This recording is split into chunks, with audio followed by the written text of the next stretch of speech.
మమ అభీష్ట సిద్ధిరస్తు. మీ మనసులో ఏం కోరుకుందో తెలుసుకోండి. ఆ పరమేశ్వర మనస్ఫూర్తిగా కోరుకోండి. నాగేంద్రహారాయ త్రిలోచనాయ భస్మాంగరాగాయ మహేశ్వరాయ నిత్యాయ శ్రద్ధాయ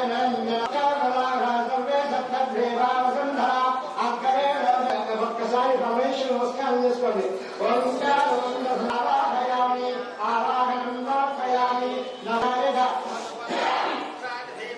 నమాగ్రేవధాయ జనదేవధాయ నమః భద్రే గణేశ నమః రుక్మిణీభ్యాయ నమః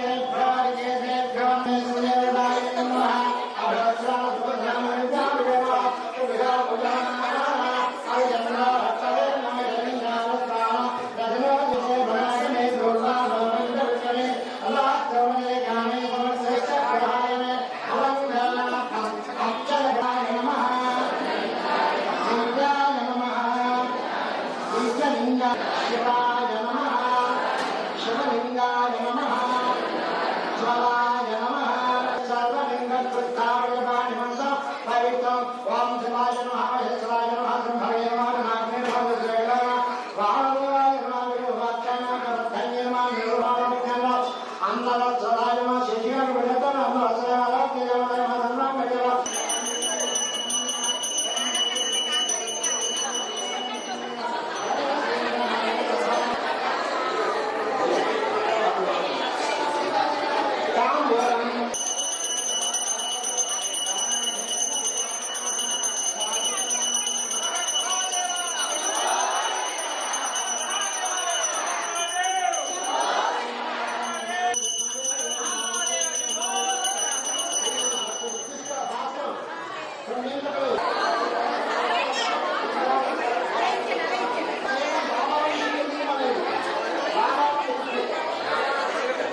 కార్తీక మాసం సందర్భంగా ఈ రోజున ఇక్కడ పందిరి ప్రాంగణంలో కార్తీక దీపోత్సవం కడు రమ్యంగా భక్తుల యొక్క స్వహస్తాలతోటి సాయంత్రం 7 గంటల నుంచి భక్తుల స్వహస్తాలతోటి దీపాలు వెలిగించడం జరిగింది. ఈ కార్యక్రమం చాలా సంతోషంగా ఉందండి. ఇంతకు ముందే అయితే బయటే కింద ఎక్కడో చాలా భారీగా చేసేవాళ్ళం.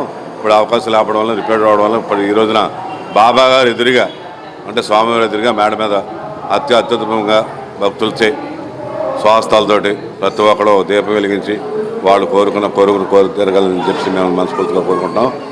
అలాగే ఈ రోజుకి స్వామివారి యొక్క స్వాములకు భోజనం పెట్టడం 15వ రోజు సుమారుగా 2000 నుంచి 3000 మందికి పెట్టడం జరిగింది. ఈ రోజుకి 15 రోజులు అయింది.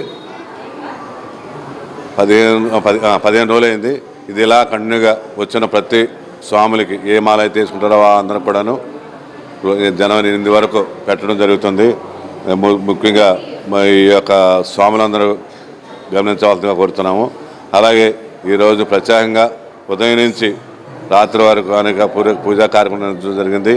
స్వామివారికి మధ్యాహ్నం భారీగా అన్న ప్రసాదం బాబావారి అన్న ప్రసాదం నిర్వహించడం జరిగింది దగ్గర 500 మందికి. అలాగే స్వామిలకి ఒక 200 నుంచి 300 మందికి రుచిగా శుచిగా తయారు చేసి ఎక్కడ ఇబ్బంది లేకుండా ప్రతి ఒక్కరికి భిక్షాంతం చేయడం జరిగిందండి. అలాగే సాయంత్రం పలకీ ఉత్సవం, తర్వాత దీపోత్సవంలో దగ్గర సుమారుగా 400-500 మంది ప్రతి ఒక్కరు పాల్గొని ఈ కార్యక్రమాన్ని జయప్రదం చేయడం జరిగింది.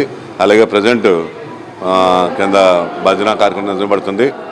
9 గంటలకి శేజారతి, తర్వాత తీర్థప్రసాదాల వితరణ ఇవ్వడం జరుగుతుంది. 7వ తారీఖు గురువారం 9 నుంచి 12 వరకు శారదాపీఠం పీఠాధిపతులచే మరియు భక్తుల స్వహస్తాలతోటి 9 గంటల నుంచి 12 గంటల వరకు మందిర ప్రాంగణంలో భక్తులచే రుద్రాభిషేకం మహారుద్రాభిషేకం నిర్వహించబడుతుంది.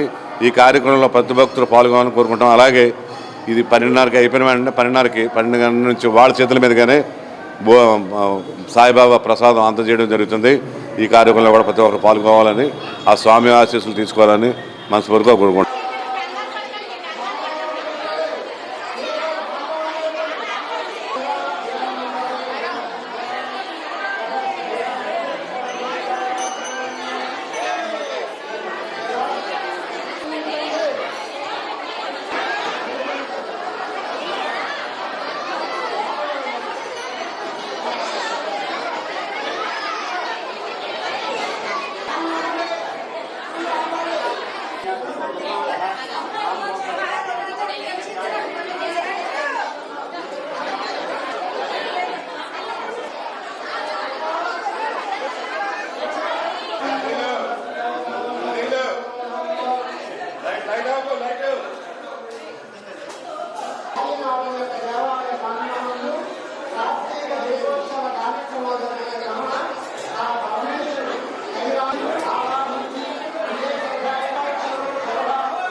వ్యూయర్స్, వైజాగ్ విజన్ ఛానల్ ని సబ్స్క్రైబ్ చేసుకోండి. మా ఛానల్ అందిస్తున్న జాతీయ అంతర్జాతీయ స్థాయి వార్తా విశేషాలు నోటిఫికేషన్స్ కోసం ఇక్కడ కనిపిస్తున్న బెల్ ఐకాన్ ని క్లిక్ చేయండి.